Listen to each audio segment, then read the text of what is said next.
In the remote village of Anchay, hidden deep in the rugged mountains of eastern France's Jura region, a boy was born on August 4, 1821. They named him Louis Vuitton. The village had no electricity, no running water. It was a place where life moved slowly, dictated by seasons and soil. The Vittoun family were simple working people, their roots sunk deep into carpentry and farming. Louis's father, Xavier Vittoun, was a farmer and miller. His mother, Caron Gallard, made hats, when Louis was only. In 1837, Louis Vuitton arrived in Paris. He was 16 years old. The city was boiling with the Industrial Revolution, a place of stark contrasts between luxury and poverty. Louis found his first job as an apprentice in the workshop of a successful trunkmaker and packer named Monsieur Marichal. In 19th-century Europe, trunkmaking was a respected profession. A master craftsman built custom trunks to fit his clients' goods, packed them, and even delivered them. Young Louis learned quickly. 1854 was a year of transformation. That year, Louis met a beautiful 17-year-old girl named Clémence-Emilie Parriaux. His great-grandson, Henry Louis Vuitton, later told the story. In the blink of an eye, he exchanged his work clothes and nail-studded shoes for the elegant attire of a groom of that era. The transformation was astonishing, but it required all the skill of the department store manager because Louis's shoulders were much broader than those of the Parisian employees. Louis A. On December 2, 1851, Louis Napoleon Bonaparte staged a coup. Exactly 1 year later, he became emperor under the name Napoleon III. This historical moment would prove decisive in Louis Vuitton's life.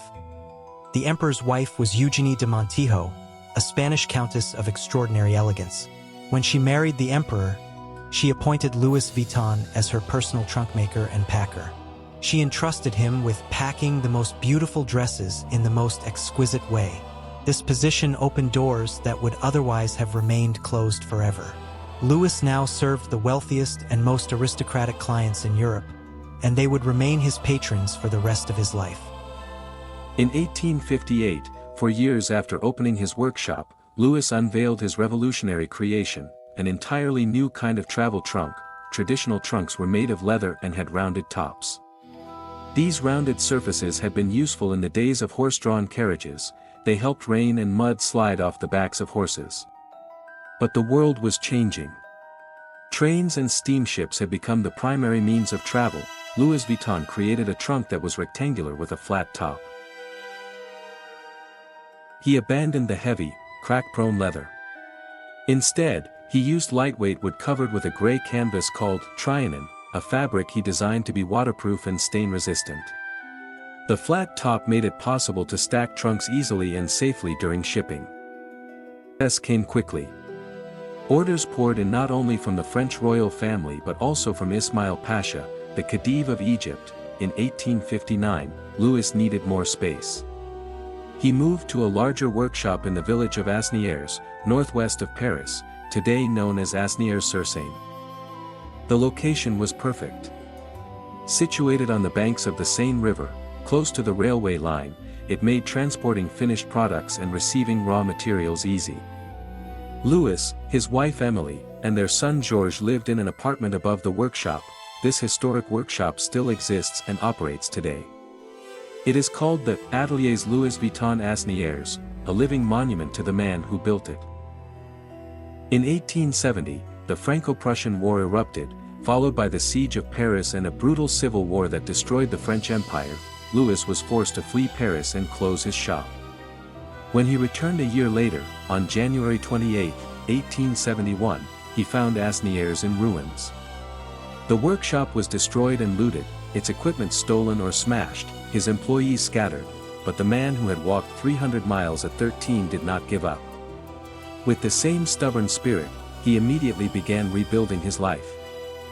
Within months, he built a new shop at a new address, 1 Rue Scribe, in the heart of the New Paris. The location was undeniably elegant, next to the prestigious Jockey Club. And with the new address came a new focus, luxury. In 1872, he introduced a new design, a trunk with beige canvas and red stripes. The simple, elegant design captivated Paris's new elite. This was the beginning of Louis Vuitton's transformation into a true luxury brand. Louis Vuitton continued working and innovating from his headquarters at 1 Rue Scribe for 20 years. On February 27, 1892, Louis Vuitton died at the age of 70, but his story did not end. His son, Georges Vuitton, carried the torch. In 1896, Georges created the famous LV monogram, the interlocking initials, as a tribute to his father and to protect the brand from the counterfeiters who had already begun copying his designs. He also developed the tumbler lock with his father in 1886, a lock so secure that Georges challenged the legendary escape artist Harry Houdini to escape from a trunk locked with it, a challenge Houdini never accepted. Today, under the umbrella of LVMH, Louis Vuitton Moët Hennessy, created in 1987 by merging Louis Vuitton with Moët Hennessy, the brand produces an extraordinary range of products.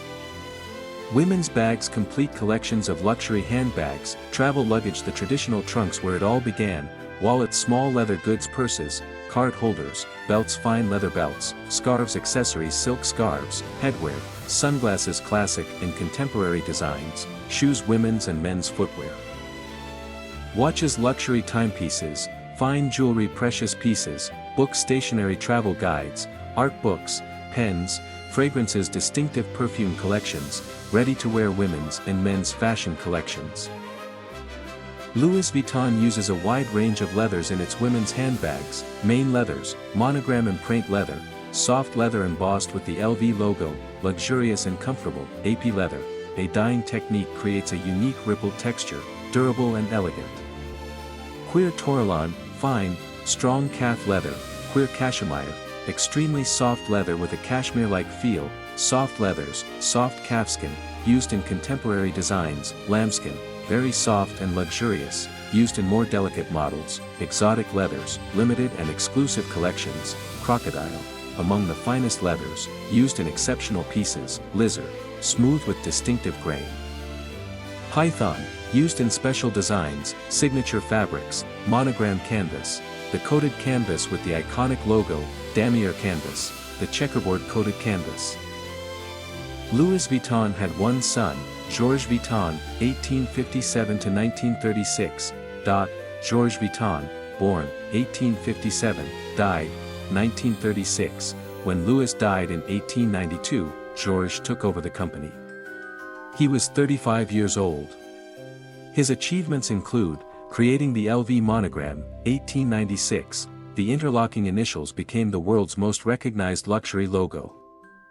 Developing the tumbler lock, 1886, created with his father, expanding the brand globally, preserving craftsmanship traditions, Gaston Louis Vuitton, 1883 to 1970, Georges' son and Louis's grandson, Gaston Louis, ran the company until his death in 1970. In 1987, two companies merged, Louis Vuitton, led by Henri Racquemire, married to Odile Vuitton, Gaston Louis's daughter, Moët Hennessy, champagne and cognac giant. The new company was named LVMH, Louis Vuitton Moët Hennessy, but a power struggle erupted between the leaders. In 1988 to 1989, a French businessman named Bernard Arnault saw his opportunity. He bought shares in LVMH on the stock market, taking advantage of the conflict and falling stock prices. By January 1989, he was the largest shareholder and became chairman. He immediately removed Henri Racquemire from leadership. The Vuitton family did not sell the company. They lost control in a financial battle. Today, Bernard Arnault and his 5 children run LVMH. They are not descendants of Louis Vuitton. The last Vuitton family member to run the company was Gaston Louis in 1970. The last Vuitton family member in leadership was Henri Racquemire, by marriage, ousted in 1989. Louis Vuitton's wife, Clémence-Emilie Parriaux, married April 22, 1854, mother of Georges Vuitton's wife, Josephine Petrel, 1863 to 1964, lived to 101, mother of 5 children, Gaston Louis Vuitton's wife, Renée Versailles, mother of 5 children, including Odile Vuitton, daughter of Gaston Louis, married Henri Racquemire in 1943. This marriage brought Racquemire into the family business, and he led the company from 1977 until the LVMH takeover. In 1982, sailor Bruno Trouble approached Rackmeyer with an idea: sponsor the qualifying races for the America's Cup, the oldest and most prestigious yacht race in the world. Rackmeyer agreed immediately. In 1983, the first Louis Vuitton Cup was held. The winner, Australia 2, went on to break America's 132-year winning streak in the America's Cup. This was the longest sponsorship in sports history, over 35 years. Other sports, 1960s, first golf and tennis bags, Formula One, billion-dollar partnership, tennis, Roger Federer, Rafael Nadal, Carlos Alcaraz, football, Real Madrid partnership, rugby, Antoine Dupont ambassador, basketball, Victor Wembanyama, skiing, ski capsule collection. Louis Vuitton himself left no record of charitable contributions. The brand's philanthropy began in earnest under Bernard Arnault and LVMH, UNICEF partnership, the silver lock kit bracelet, inspired by Georges Vuitton's tumbler lock, symbolizes protection. Each sale donates to UNICEF, $100 to $800 per piece, over $28 million raised by 2026, supported children in Madagascar, Guatemala, Haiti, Vietnam, Bangladesh, Ghana, Jordan, Lebanon, Nepal, India, Turkey, Syria, Yemen, Ukraine, Afghanistan. Notre Dame Cathedral, hours after the fire, Bernard Arnault donated €200 million for reconstruction. Les Restos du Cœur donated €10 million to the French food charity, LV200 Project. For Louis's 200th birthday, the brand supported 200 local charities worldwide, including the Pearl Exchange in Cornwall, England, a creative space for young people. From a remote village in the mountains of France, a 13-year-old boy walked nearly 300 miles to Paris with nothing but his will. He worked with his hands, learned from master craftsmen, and rose to become the personal trunk maker to an empress. He invented something simple yet revolutionary that changed the world of travel forever. He saw his life's work destroyed by war, and rebuilt it stronger than before. From a remote village in the mountains of France, a 13-year-old boy walked nearly 300 miles to Paris with nothing but his will. He worked with his hands, learned from master craftsmen, and rose to become the personal trunk maker to an empress. He invented something simple yet revolutionary that changed the world of travel forever. He saw his life's work destroyed by war, and rebuilt it stronger than before. Louis Vuitton died in 1892, but his name became immortal. Today, when a woman carries a Louis Vuitton bag, she carries more than leather and canvas. She carries the story of a boy who walked for 3 years, who refused to give up, who transformed necessity into art, and who built a legend that would outlive him by centuries. This is the mythos of Louis Vuitton. If you like the video, please subscribe, share, and like it to support our work.